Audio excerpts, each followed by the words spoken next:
Last question ఒకటి, మీ అల్లుడు గారి వల్ల మీ గౌరవం ఎంత పెరిగింది సమాజంలో, మీకున్న గుర్తింపు ఏంటి?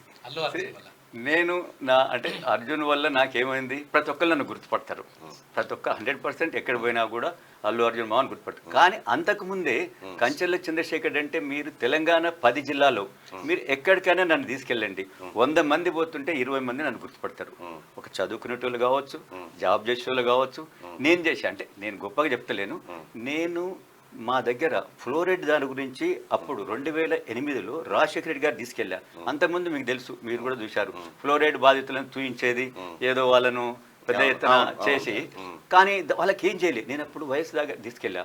అన్న చూడండి, వీళ్ళకు 200 రూపాయలు అందరిలాగా పెన్షన్ ఇస్తుండ్రు, వీళ్ళ నాన్న వీళ్ళకుండి హెల్ప్ఫుల్గా ఉన్నారు, వాళ్ళకి సాయం చేస్తున్నారు, వీళ్ళ అమ్మ చేస్తుంది, వీళ్ళ అమ్మ పెద్ద మనిషి అయింది. తర్వాత ఎవరు వీళ్ళకు ఈ 200 ఏం కావాలి అంటే ఆయన అన్నాడు, మా సాగర్ నుంచి నీళ్ళు వచ్చి మనం తాగుతున్నాం, మన అందరం కాళ్ళు చేతులు బాగున్నాయి, కానీ అక్కడ నీళ్లు ఫ్లోరైడ్ వాటర్ తాగి వీళ్ళకి ఈ విధంగా పోయింది. నేను ఆ రోజు 100 మందిని తీసుకొచ్చాను, 100 మంది ఫ్లోరైడ్ బాధితులను తీసుకొచ్చాను.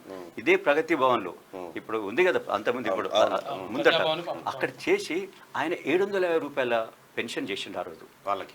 ఎస్, ఆ రోజే చేసిండు. ఆ రోజు మీరు చూసుకోండి, ఆ రోజు ఆమె సవితా ఇంద్రారెడ్డి కూడా మినిస్టర్ నన్ను పక్క కూర్చోబెట్టుకొని, శేఖర్ నువ్వు ఇంతమందిని తీసుకొచ్చినావు, ఏంది ఇది అన్న, వీళ్ళందరూ ఈ విధంగా ఉన్నారు, మీరు ఇంత అందరికి ప్రజలకు చేస్తూ ఉన్నారు, వీళ్ళకి కూడా చేయాలంటే ఇమీడియట్గా 750 రూపీస్ చేసిండు.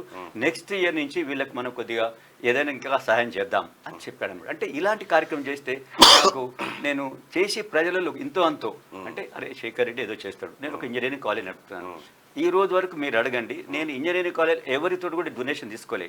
ఈ రోజు అంటే దొరుకుతున్నాయి, ఎవరు వస్తే వాళ్ళని తీసుకుంటున్నారు, వాళ్ళకే స్టూడెంట్కే పైసలు ఇస్తున్నారు. కానీ 15 ఏళ్ల కింద నేను మా ఊరి నుంచి ఏ జిల్లాకి వెళ్ళి వచ్చిన, నల్గొండ, మహబూబ్ నగర్, ఎక్కడంచైనా రంగారెడ్డి, ఎవరికి కూడా నేను డొనేషన్ తీసుకోలే. బీద ఆయన వస్తే నువ్వు చదువుకోవాలి, నువ్వు రోజు కాలేజీకి రావాలి, నీకు ఫీజు తీసుకోను, అంతేగాను కాలేజీకి రాకుండా ఇంట్లో పడుకుంటానంటే నువ్వు ఫీజు డబుల్ కట్టాలి.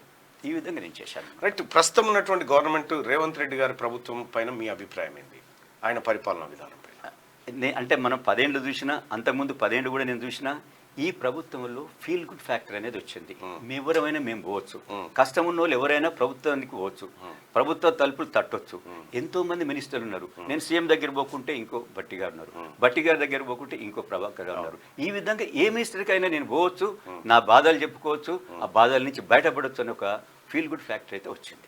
Thank you so much Chandrashekar గారు. కేసీఆర్ గారు అలియాస్ అల్లు అర్జున్ గారి మామ ఇవాళ అంటే మర్యాదపూర్వకంగా వచ్చి చిన్న కలుద్దాం అనుకున్నాం, పనిలో పనిగా అన్న రాన్న మార్నింగ్ న్యూస్కి అని చెప్పి పిలవడం జరిగింది. సో రాజకీయంగా ఇప్పుడు ఫైనల్గా ఏమన్నా కంటెస్ట్ చేసే ఆలోచన ఉందా ఇక్కడ? అదే ముఖ్యమంత్రి గారు, పార్టీ పెద్దలు అందరు చెప్తా ఉన్నారు, వారు ఏ ఆదేశాలు ఇచ్చినా కూడా, ఏ పని చేయమన్నా కూడా నేను చేసేదానికి, పార్టీకి పనిచేసేదానికి నేను రెడీగా ఉన్నాను. కామన్ డైలాగ్ ఇది అందరు లీడర్లు అందరిది. Right, thank you so much అన్న. రైట్, మార్నింగ్ న్యూస్లోకి వచ్చినందుకు.